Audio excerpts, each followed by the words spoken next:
Hola, soy Noel González. Y yo soy Pichu Rúas. Bienvenidos a Cop Brothers.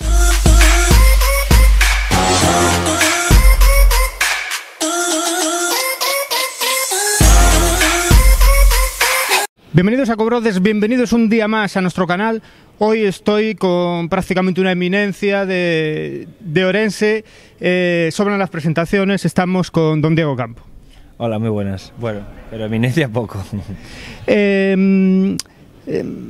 Va a sonar una sobradez casi, pero este canal empezó un poco como empezó también tu trayectoria. Nosotros empezamos como un canal que se iba a dedicar a Ourense, a Club Baloncesto Ourense, y al final las casualidades nos fueron trasladando a la realidad del baloncesto español. Fuimos hablando con más protagonistas hasta llegar a ti. Un poco como tu trayectoria, ¿no? Empezaste en Ourense, trabajando en cantera de Ourense, y poco a poco tus pasos te fueron llevando a otra cosa, ¿no? Sí, con naturalidad. Empecé porque me gustaba desde que era jugador junior en el COP, pues ya iba entrenando alguna vez a mis compañeros, porque Conchi mi entrenador me dejaba. Luego cuando empecé a estudiar INEF, pues Lisardo me propuso entrenar y empezamos en el Labo, y así poco a poco, pasando por el COP, por Carmelitas, y unas cosas llevaron a otras hasta aquí, pero creo que sin ser un objetivo y con naturalidad. Lo vuelvo a repetir, Diego Campo, entrenador del Juventud de Badalona, casi nada. Tu anterior etapa fue con Estudiantes. Parece que los equipos normales no van con Ocampo, ¿no? Primero Estudiantes, después el Badalona. Dos realidades, digamos, ahora son otra cosa, antes fueron mucho más. ¿Cómo vives tú tanto aquello de Estudiantes como ahora en Badalona? Bueno, como entrenador he estado primero en Murcia, primer entrenador, luego Estudiantes y Juventud. Son los tres muy diferentes. Está claro que UCAM Murcia es un club que está creciendo con la universidad y lleva una vida pues para la universidad. Y luego Estudiantes y Juventud son dos históricos en plena crisis económica que intentan salir de ella pues apoyándose en los valores, ¿no?, que es la formación de jugadores y de entrenadores. Bueno, pues vivo todo con normalidad, porque pues, Estudiantes, la verdad, perdíamos partidos, y bueno, lo normal, independientemente de lo que piense yo, es que se despida el entrenador, ¿no? Porque bueno, esto es un poco las reglas, y cuando haces una apuesta por algo tienes que aceptar las consecuencias, tanto positivas como negativas, que pueden pasar, independientemente de las razones o de lo que pensemos. Pues lo viví con normalidad e intentando mejorar. Y este año ha sido una temporada muy dura, pero creo que los jugadores han tenido un comportamiento excelente, sobre todo en los malos momentos, intentando aprender en todo momento, y eso nos ha hecho fuertes, estar unidos y salvar la temporada, ¿no? Y bueno, pues también con la misma normalidad, intentando aprender las cosas buenas y de las no tan buenas para mejorar de cara al año que viene. Tú lo planteabas, dos historias totalmente distintas. En Estudiantes la decisión fue la que fue. En Badalona empezaste también con muchas dudas, ese 0-5. Después lo remontáis, pero también lo remontáis porque se confía en ti, ¿no? Sí, pero desde los hechos, por la confianza no van las palabras, sino simplemente como te dicen buenos días, porque hablamos mucho de que el entrenador tiene que generar confianza en los jugadores y entonces así rinden más, ¿no? Bueno, la confianza se percibe, no sabemos cómo, pero se percibe y nosotros sabemos si alguien confía en nosotros. Pues esto es lo mismo, creo que la confianza era mutua entre todos y poco a poco entre todos lo sacamos con el público, con los jugadores, con los entrenadores, con los trabajadores del club, con los dirigentes del club y con los medios. Y bueno, todos empujando en la misma dirección, pues pese a todas las dificultades, pues lo hemos sacado adelante, pero ya te digo, en estas situaciones es muy importante ir todos en la misma línea. Y ahora estamos aquí, estamos en esta Universidad de Vigo, te vienes con la Fundación Aito, también viene mucho a lo que significa Diego Campo, ¿no? Diego Campo siempre relacionado con la formación, tan relacionado incluso que tu propia familia tiene mucho que ver con la formación. Diego Campo siempre tiene esa necesidad, ¿no?, de transmitir cantera, de transmitir formación. Bueno, creo que estoy en el deber de devolver al baloncesto lo que me dio a mí, que son valores, es formación, es esfuerzo, es disciplina, y devolverlo, ¿no?, de la manera creo que más desinteresada posible. Entonces, bueno, el año pasado empecé a colaborar con la Fundación de Aito, antes llamaba Improve Basketball, y bueno, colaborar en el curso que hizo Aito online con la CB, y a partir de ahí han surgido otras cosas, ¿no? La verdad es que ha sido casualidad que sea en Ourense, porque básicamente la Universidad de Vigo nos ha dado todo, y ha sido todo facilidades. y bueno, empezando algo que es difícil, pero que creo es importante potenciar, y la formación no reglada, ¿no? Creo que como entrenador, si no mejoras, eres peor, porque los demás siempre van a mejorar, seguro. Puedes dar a todos los entrenadores la posibilidad de aprender de otros entrenadores, que no tiene que ser para eso que sea un nivel ACB o Euroliga, se puede aprender de cualquiera, y es un poco lo que intentamos aquí.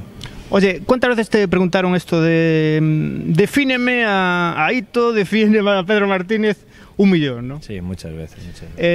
Nosotros nos vamos a quedar con la otra vuelta de tuerca, que es que me digas si en algún momento, por explicarte a ti un poco tantos buenos entrenadores, tú como segundo entrenador, si en algún momento tuviste necesidad de coger un poquito de cada uno. Bueno, sin querer lo coges, ¿no? Porque al principio, cuando estás con cada uno de ellos, no estás ayudándoles, sino que estás atento a aprender lo que ellos dicen, ¿no? Porque los 4 tienen un gran conocimiento y luego una gran experiencia. Entonces he aprendido muchísimas cosas, desde Salva, cuando me dio la oportunidad aquí en Orense, pues ya en septiembre, de pasar del EVA al LEP, esas 2 temporadas, cuando tuve la oportunidad de irme a Tarragona con él, luego cuando él se fue pero ayudó a que yo me quedase, luego en Girona pues pasar a la Liga CB y estar al lado de Pedro Martínez, pero también de grandes jugadores como había allí Margasol, Sala, San Emeterio, y poder disputar una final europea, que en mi vida se me hubiese ocurrido. Luego en Sevilla lo mismo, con Joan y Aito. Entonces, bueno, he aprendido de todos, pero creo que yo no puedo ser la copia de uno de ellos o de los 4. Creo que lo importante es crear la propia personalidad de uno, pero también desarrollarlo en diferentes facetas. En el baloncesto como entrenador, pues todos esos conocimientos, esas experiencias, ponerlo en tu coctelera y crear tu propio cóctel. Creo que ese es el cóctel que funciona, teniendo en cuenta que lo vas cambiando, porque no piensas ahora lo mismo que hace un mes, y que es bueno la autocrítica, la autorreflexión y aprender de otros para ir cambiando tu cóctel. Una externa, ¿no? Lo de Pedro Martínez, ¿cómo se explica que después de ganar un título tan importante, una cosa casi imposible, de repente te esperas casi, aunque hubiera mala relación, te esperas casi que una renovación prácticamente forzada, y de repente te encuentras fuera? ¿Cómo se lo puede digerir, cómo se puede tragar eso un entrenador, ¿no? Bueno, la verdad es que lo he vivido, y bueno, pues forma parte de lo que es el baloncesto. Tienes que estar preparado siempre con una maleta de que te tienes que ir. Voluntaria o muchas veces, a las veces involuntariamente. Entonces esto funciona así, hay que aceptarlo. Para mí es muy importante aceptar las consecuencias cuando asumes algo, ¿no? Este proyecto, estos objetivos tienen unas consecuencias. Bueno, esto funciona así y hay que aceptarlo. Entonces, bueno, se han dado una serie de circunstancias y ha provocado eso. Y yo creo que esto a Pedro le va a hacer a un mejor entrenador de todo lo que ha demostrado estos años. Y una del maestro, una de Aito, después de tanto vivido, después de tanto luchado, de demostrarnos todo, de repente se va a una aventura, de repente él siempre innovando, ¿no? Aito es algo especial. Sí, la verdad es que es muy especial, y creo que esto es un reto para él y es lo que le ha llamado la atención, ¿no? Estoy seguro que hay algún jugador en el Alba que le motiva a entrenarlo porque tendrá un gran nivel y querrá sacarlo adelante. También es muy importante la organización, es un gran club, una gran organización, y es un reto sacar esos jugadores adelante, dar un cambio a ese club, pero no cambio a nivel organizativo, sino que eso va a facilitar el cambio a nivel de juego y aportar. Pienso que lo que le gusta es aportar cosas, y creo que va a aportar cosas al Alba primero y luego a la liga alemana. Y creo que el baloncesto alemán va a evolucionar gracias a Aito, igual que evolucionó el baloncesto español y europeo. Ahora, centrándonos en tu casa, que es ese Juventud, ahora de repente vemos una baja muy importante. Voy a decir que digas tú el nombre directamente, pero sobre todo, ¿cómo tienes planteado luchar contra un jugador tan bueno y que ahora se va, ¿no? ¿Quién se va? Por Avalde, digo. Ah, vale, pensé que era por otros. Bueno, la verdad es que bueno, ya lo sabíamos y ya desde el primer día, pero cuando se va, pues te entristece, ¿no? Porque, bueno, personalmente con él hemos estado yo muy a gusto, porque se ha dejado entrenar, ¿no? Y ha cambiado, evolucionado personal y deportivamente, y ahora estoy muy orgulloso de su evolución. Y la verdad, pues te quedas con las ganas de seguir e intentar terminar ese proceso, aunque luego te das cuenta que los procesos nunca se terminan, ¿no? Pero bueno, ahora estoy muy orgulloso de cómo ha evolucionado, y es en el 90% gracias a él, ¿no? A su actitud, a su capacidad de autocrítica y a su gran capacidad de trabajo y querer mejorar.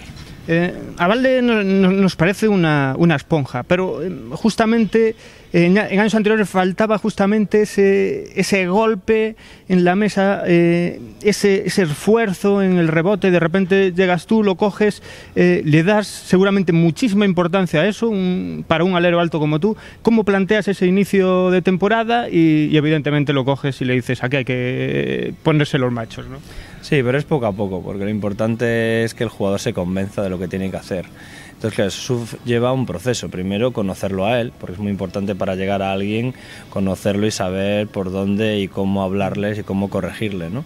Y aparte de profundizar hablando con él, pues la experiencia, ¿no?, de una corrección, de un partido, de un entrenamiento, pues te lleva a ensayo-error, a saber por dónde es el camino, porque no se puede tratar a todos los jugadores por igual. Cada uno tenemos nuestra tecla y hay que intentar. En este caso nos llevó tiempo, pero creo que al final se convenció de lo que tenía que hacer y poco a poco, y no es nada gracias a mí, sino al trabajo en equipo. Y también hay que entender que a veces el trabajo previo no es inmediato, sino que cosas que trabajo en los años anteriores luego sale más tarde sin saber por qué. Y bueno, todo un poco, repito, gracias a su esfuerzo y poco que gracias a mí. Voy a aprovecharlo de Valde para introducir otro tema. Nosotros hemos sido muy pesados en este primer año de Co-Brothers en la ACB con el tema cupos nacionales. Muy pocos jugadores, al final es el 30%, pero la mayoría con unos roles casi absurdos. Estoy con un entrenador ACB, ¿me lo puedes explicar eso? Bueno, ¿y qué pasaría si no hubiese cupos? Igual los roles peor es difícil, ¿no? Pues igual tendríamos que abrirnos al mercado y que no haya cupos y que, bueno, todos los europeos jugasen como todos los europeos. Creo que peor es difícil. Pienso que uno de los problemas básicos es la edad entre los 18 y los 22-23 años, porque ahí se pierden muchos jugadores, porque es muy difícil pasar de la edad junior, como era un jugador en el COP que podría ir a la LEP, pero tiene que pasar pasos intermedios. Pero a la vez lo tiene que compatibilizar con su formación, que su formación no tiene que ser universitaria, puede ser de diferentes tipos, pero necesita formarse incluso para ser mejor jugador. Entonces ahí es muy difícil llevar las dos líneas, porque estar integrado en un equipo profesional no te deja estudiar bien y claro, los chicos, ahora mismo la situación económica es la que es de las ligas, y dicen, ¿vale la pena o no vale la pena? Unos se van a Estados Unidos, bueno, tienen una formación académica buena y luego un idioma, dominio de un idioma que hoy en día es básico en el acceso al trabajo. Pero claro, la formación baloncestística, bueno, es de un determinado, no diría de nivel, sino en una línea, que no es el baloncesto europeo, ¿no? En el baloncesto europeo hay que pensar. Allí, bueno, basan todo en la repetición, también depende de dónde, ¿no? Pero claro, cuando llegan aquí, un jugador que haya ido allí mediano, de nivel, por así decirlo, intermedio, que haya venido luego aquí, a triunfar a CB es difícil, ¿no? Bueno, Rodrigo de la Fuente fue uno de ellos, pero es difícil. Este año hemos tenido a Hielo y nos está costando. Lo que creo no es por menospreciar la formación, pero sí por valorar la formación que hay en el baloncesto europeo y sobre todo en el baloncesto español. Pero claro, se pierden jugadores ahí porque no saben si estudiar, si jugar, puedo compatibilizarlo en la EVA. Luego también pasa que en la Liga EVA pues hay muchos jugadores extranjeros. Entonces que es más fácil tener un jugador extranjero que no nacionales. Entonces claro, pues ya para qué voy a intentar sacar petróleo de este cuando es más fácil lo otro. Pero creo que es un tema de mentalidad, ¿no? Primero de facilitarles a los niños la posibilidad de estudiar y la posibilidad de entrenar, y para eso hay que, bueno, compatibilizarlo, cosa que creo que no estamos haciendo, y que jueguen al nivel que deben, porque muchas veces mi nivel es de vale plata, pero tengo que estar en LEP, frustración, no juego, abandono. Pues creo que, pero para hacer todo eso no puede ser que los entrenadores estemos peleados, que la ACB esté peleada, que la Euroliga está peleada, que todos estemos peleados, porque eso va en detrimento del baloncesto. La última complicada, te lo prometo, es el cierre prácticamente a cal y canto, no de la ACB, parece prácticamente que incluso de la Euroliga. Nos lleva a todos a pensar que el baloncesto como lo conocemos hoy pues se va a cerrar. Al final van a ser equipos mucho más profesionalizados quizás de lo que estamos viendo ahora, pero eso seguramente va a ser un debe durante muchos años, tanto para jugadores de todos los países como para entrenadores que quizás no puedan llegar a esos niveles. ¿Cómo lo ve un entrenador entrenador de la ACB. Bueno, el ACB creo que esto va a cambiar, ¿no? De hecho, el Consejo Superior de Deportes ya lo ha dicho y va a haber ascensos y descensos otra vez, regularizando el canon a la situación socioeconómica que hay. Entonces eso, mira, ya es una cosa positiva. Pero lo mismo debería ser potenciando la LEP Plata, la EVA, las ligas femeninas, y la Euroliga al final ahora mismo está cerrada, pero sin embargo la Champions no. Entonces, bueno, vamos a ver qué pasa en el futuro, pero es difícil mantener algo cerrado. Probablemente, claro, los equipos grandes quieren jugar la Euroliga porque la verdad es que es lo más parecido que hay a la NBA ahora mismo, ¿no? Pero claro, hay que respetar. La Euroliga se alimenta de jugadores que salen de la ACB, la ACB se alimenta de jugadores que salen de la LEP. Al final necesitamos nutrirnos y necesita una fluidez, y que esa reflexión al final es necesaria. Si la LEP es mejor, la ACB será mejor. Y hay muchos jugadores en LEP nacionales que podrían jugar en la ACB, pero si la competición es mejor, van a evolucionar más rápido y van a ir a la ACB. Y lo mismo con la Euroliga, porque al final el Barça o el Madrid o el Baskonia, bueno, Baskonia es una excepción, pero la mayoría de los equipos necesitamos un grupo que ancle, ¿no?, al equipo, 4 o 5, una estructura. En el Barça en un momento fue Sada, Navarro, Grimao, Trías, y desde ahí pues venían otros que sí serán las estrellas, pero esta era la estructura. El Madrid lo mismo ahora con Jules, en su momento Chacho. Bueno, Rudy tiene la estructura, luego vienen los otros, y eso es fundamental, por lo menos en España. Luego pues Fenerbahce lo hace de otra manera, pero creo que en España es básico. Entonces creo que cuando recuperemos toda esta fluidez y recuperar al jugador nacional y las competiciones pues, de todos los niveles, porque al final necesitamos competir bien para mejorar, por mucho que entrenemos hay que competir, pues eso va a ayudar a salir un poco de esta, por así decirlo, crisis, pero que a lo mejor no está en crisis, porque si ves la liga alemana o la BTB o la liga húngara, al final te das cuenta que la ACB es la mejor liga de Europa.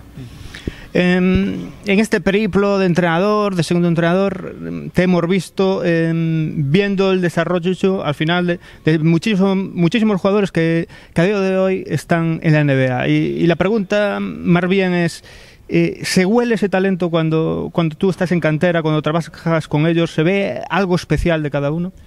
En algunos casos sí, pero lo más importante no es solo tener talento, ¿no?, sino irlo desarrollando, y por parte del jugador. Creo que es difícil hoy en día por las expectativas que se crean, porque hoy en día es más fácil que tenga expectativas porque los niños están expuestos socialmente enseguida. Antes no se conocía ningún jugador cadete o junior, ahora es infantil y ya es conocido, ¿no? Entonces desarrolla expectativas en ellos. Es difícil mantener el día a día de vivir como un niño y un chico normal, que ha sido un poco el secreto del desarrollo de Satoransky o de Porzingis o de Sastre. Bueno, han sido chicos normales que iban al colegio, estudiaban, aprendían un idioma nuevo, iban a entrenar cuando les tocaba, hacían falcaturas que había que corregirles para luego, porque esa es la edad de equivocarse y corregir. Bueno, chicos normales. Entonces el talento es muy importante, la capacidad de trabajo normal también. Sin capacidad de trabajo es difícil, que también hay que cultivarla, porque uno viene de serie que uno aprende a entrenar 5 o 6 horas. Primero habrá que entrenar 1 hora y media, luego 2, luego 2 y media, luego 3, ¿no? Poco a poco, crear esos hábitos. Pero al final para mí lo más importante es ser natural. Ser natural, llevar las cosas con espontaneidad, naturalidad, e ir poco a poco, ir donde te lleva la vida, y cultivándote en diversas dimensiones, porque claro, para ser mejor jugador, si eres listo, más fácil, pero cuando acabes como jugador tendrás que trabajar en otra cosa, ¿no? Pues también cultivarte ahí. Yo creo que eso es muy importante, porque también da mucha seguridad. Para cerrar, creo que vamos a tirar de una pregunta. El otro día te veía desarrollando algo muy técnico, y creo que es una opinión de mucha gente, sobre la importancia que tiene el triple. Hubo ahí unos años, decías que los entrenadores parecía que estabais muy cerrados en atar esos puntos desde la pintura, pero que ciertos equipos de NBA y de Europa, el propio Real Madrid también lo hizo en muchísimas ocasiones, ha conseguido abrir el campo, y eso al final pues es tanto un rendimiento positivo para ese acierto exterior como para los interiores, que están mucho más libres, ¿no? Claro, es que el campo ahora mismo es pequeño, ¿no? Y cuanto más subes el nivel te das cuenta en el baloncesto FIBA que en las esquinas pues es muy fácil de pisar, y que sobre todo es que es muy poco. Si lo hiciésemos más ancho habría más espacios. Cada vez hay más jugadores que pueden defender a un base o a un pivot. Entonces en el bloqueo directo es difícil sacar ventaja, en los controles es difícil sacar ventaja, en el poste bajo es difícil sacar ventaja. Y si sacas una pequeña ventaja, pues se recupera muy bien. Entonces, ¿cómo eres capaz de penetrar mejor? ¿Con 5 buenos tiradores o con 5 malos tiradores pero que penetran bien? No hay espacios, ¿no? Entonces, claro, un poco el baloncesto, siempre vamos por detrás del baloncesto y siempre vamos por detrás de los jugadores. El entrenador, lo que aprendemos es de los jugadores, que son los que juegan y son los realmente importantes aquí. ¿Qué hacen los jugadores? Pues no hay espacios, tiro más de fuera. Entonces, ¿qué pasó? Que empezaron a tirar todos los equipos más de fuera. Entonces, claro, aunque no metieses, no era tan importante, porque si tiras más 30 triples, era un poco el objetivo, al final se quedaba en 26, 27, cuando hubo el cambio, ¿no? Porque la media liga era 22 y pasó a 26. Pero Juventud, con Sala Maldonado, fue el primero que intentó tirar 30 triples. Aunque tirando 30 triples, teniendo un 33%, pues suman muchas posibilidades más de meter canasta, ¿no? Cuando de 2 parece más fácil, pero al final no hay espacios. Pues eso provocó que el campo se hiciese más grande y a la vez que hubiese más penetraciones. ¿Qué ha pasado? Que en los últimos 3 años la mayoría de los equipos han pasado a tirar más de 3 y ha evolucionado de tirar 22 a 26 triples. Con lo cual ahora ya no es la diferencia el número de tiros de 3. Ahora se ha igualado. Ahora la diferencia es las canastas de 3, ¿no? Entonces, cuando mides un poco el éxito en la Liga CB, se puede valorar evidentemente en el rebote defensivo. Es obvio, ¿no? Si no te meten canastas, coges más rebotes. Pero el segundo factor son las canastas de 3 puntos, que es muy importante. Entonces, claro, porque eso, pues si tú metes entre 8 y 10 canastas de 3 puntos, son 24 puntos, y eso fomenta crea que se abra mucho el campo. Lo que tú comentas, el paso a paso, ¿no? O sea, el paso a paso tanto en la vida como en el deporte. Al final fueron apareciendo en determinados momentos jugadores muy específicos. Se me ocurre uno que aquí no le dimos mucho chance, que fue a Nowitzki. De repente se va para allí, de repente es un interior totalmente distinto, aunque ya habíamos visto cosas con Sabonis, que también tiraba de 3, tal. Pero al final se va desarrollando todo y Nowitzki gana tanta importancia que al final es casi un gran cambio y de repente empiezan a ver los 4 abiertos, ¿no? Va por ahí un poco. Bueno, al 5 abierto va a ir. Y eso no quiere decir que no se juegue poste bajo ni que se penetre, sino que va a haber jugadores que puedan jugar el poste bajo, como el base o los aleros, porque Garbajosa, que era 1, un 2, un 3, un 4. Curry es un 1 o un 2. Los buenos, Marc Gasol es un 5 o un 4. Pau Gasol, ¿qué es? Entonces, claro, el baloncesto va a que todos estos han cambiado el juego. Primero porque tienen una polivalencia y luego porque piensan. Yo creo que es un factor diferencial, ser capaz de pensar en la pista y ser inteligente. Entonces, claro, crear este tipo de jugadores es fundamental. Y realmente la diferencia, lo que nos ha dado el cambio de nivel, pues con la generación de los 80, que son jugadores. Navarro jugó una final olímpica de base. Marc Gasol a veces coge el rebote y sale botando. Entonces, los especialistas seguirán existiendo, pero pienso que cada vez va a haber que los 5 jugadores tengan que hacer más cosas. En el pasar, botar, tirar, defender y pensar. Creo que el factor de pensar es y será determinante siempre. Y en el baloncesto un poco, para los entrenadores, la rotura de clichés, ¿no? Hemos vivido un momento del baloncesto donde el entrenador quería sumar, pero lo que sé que puede funcionar, allá otra cosa. Ahora vemos jugadores, vemos en cada entrenamiento, voy a entrenar algo que parece difícil, casi imposible, pero que puede ocurrir, ¿no? Sí, todo se puede conseguir, pero siempre que quieras aprender. Y siempre teniendo un método, porque sin método es difícil llegar a adquirir algo. Se puede adquirir por ensayo-error, se puede adquirir por caminos que no son los más correctos, pero lo importante es tener un método que te ayude a llegar, ¿no?, al sitio. Entonces, si el jugador cree en el método y quiere aprender, pienso que la mayoría de las cosas se pueden llegar a conseguir. Evidentemente, que yo llegue a hacer un mate es físicamente imposible, pero bueno, que llegue a hacer una bandeja lo más cerca del aro, sí. Pues hasta aquí la entrevista con Diego Campo. Al final, 2 tíos de Orense hablando, charla, baloncesto español. Caso es que ha sido un placer, Diego, ha sido un placer. El placer es mutuo. Pero ya sabéis, si queréis más, tenéis el canal de Co-Brothers, ya sabéis, Noel González, Pichurrúas, este tipo de cosas ya no son una casualidad.